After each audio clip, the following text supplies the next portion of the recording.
Dumelang boMotswala, feliciasebolelo, better known as Lelo, and welcome back to my channel.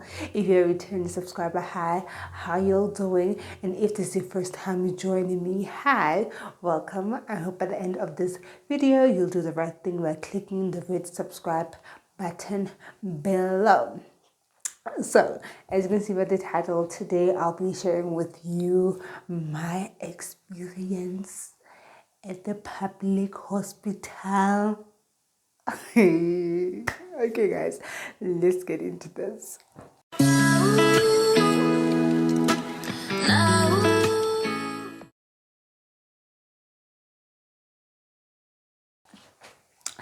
So, today I'm going to try to make it a bit lighter, considering that last week's video was a lot emotionally.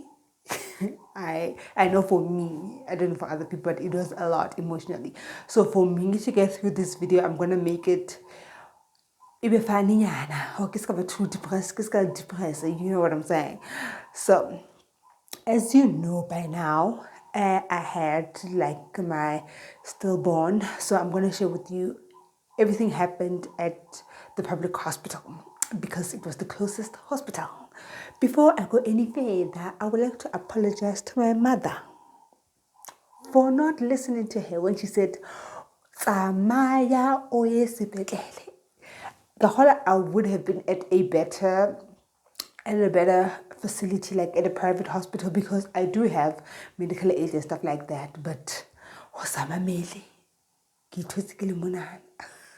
so what had happened was the first thing, so I didn't really know in that instances because it was an emergency stinging.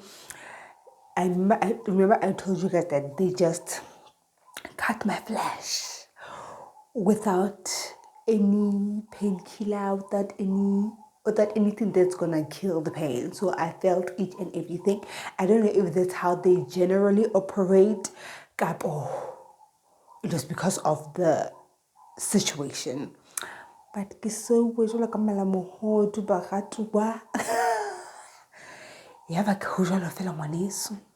the second thing, at that time, I remember after pushing and stuff, they were about to stitch me up. Mind you, they took their time to stitch me up. I don't know what they were busy with, but they were busy with something, and I was laying on the bed and waiting for them. So by the time they came back, this lady injects me with a so-called painkiller. Can I just say that thing did not work because I felt each and every stitch. Like, what was the point? Exactly. So the third thing that had happened was after everything was all said and done, they had to take me to the ward. Remember, my husband was by my side all the time, and my younger sister was there already. So when we went to the ward, they said they separated us, so I was alone. So that was the time when I got the chance to like really, really cry, you know what I'm saying? So we're not gonna get into that, you know. So how mom, they take me in, and it's a room full of new moms. Like, why would you bring someone who went through what I went through and then Omisa to a place where other moms are holding their kids and stuff like that? Like, I was just shocked. Okay. And then I remember the other ladies, the nurses, there's this nurse who came. She was rude, guys.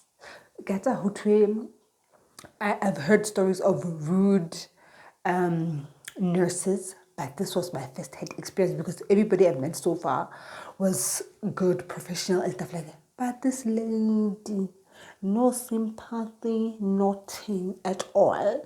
This lady just came in and she did her work like, I don't care what happened to you. And she was so rude. Oh, literally, out of the nurses who were on shift that day, only one came by to say, "I heard what happened, sorry for what you're going through," and stuff like that. The rest, I played on this. That's all I can say. The situation where I'm in this ward and I'm surrounded by newborns. Hore, is this where I'm going to spend the rest of the weekend? Mind you, it's a Saturday, so the doctor told me, hore, because it's a weekend, we can only discharge you on a Monday. To give context, because my baby was 7 months old, they consider that age as a human being, so has medical waste. So that's why I had to wait that time, because I have to be discharged with the baby, and I can only do that on a Monday. So I had to spend the whole weekend there. Visiting hours, they only had one visiting hours, and it was at 3 p.m. due to COVID. Did I not lose my mind? Because I was not expected to be like alone in this situation. So happened just our visiting hours is only 1, and at 3 p.m. I went crazy. You left me by myself. You left me a bunch of newborns with their mothers and stuff like that. So public hospitals. They need to do better, guys. They need to do better. So that's what happened. I even lost count on as well. The other thing, the food.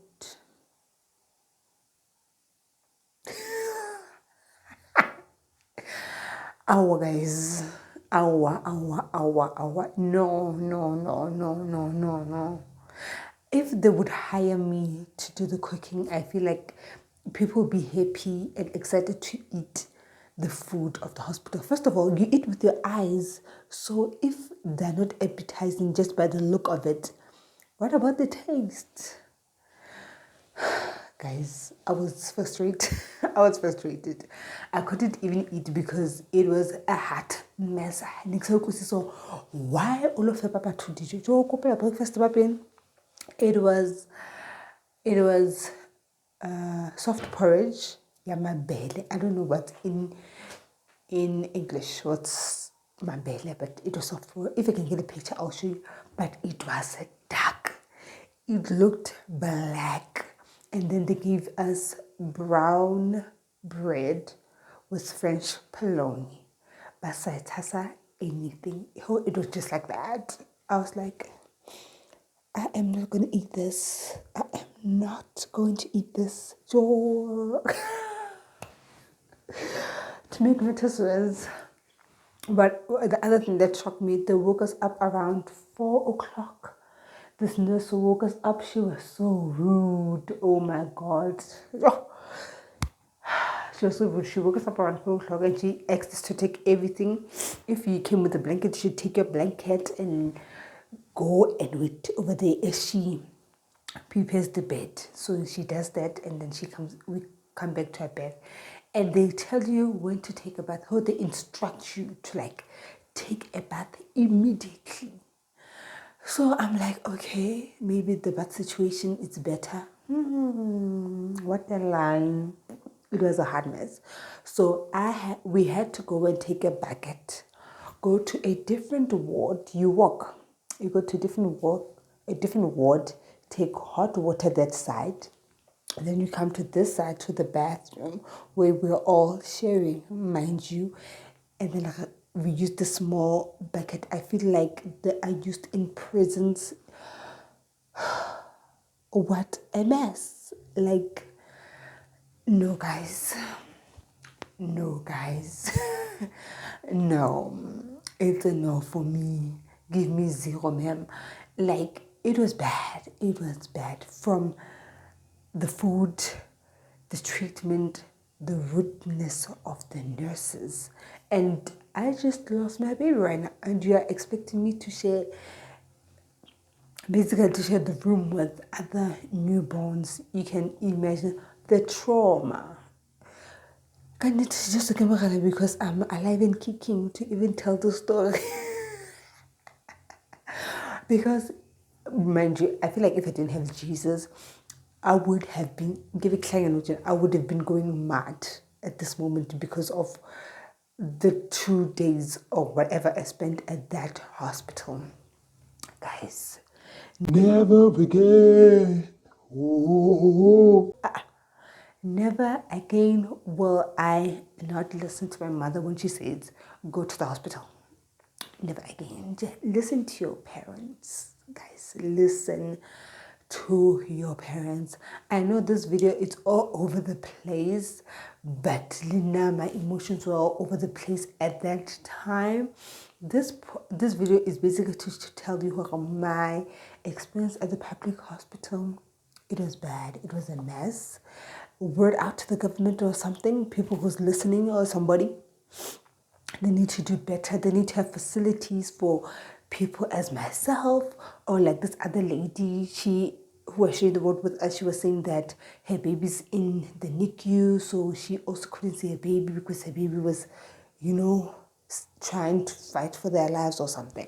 So, and then they don't give you.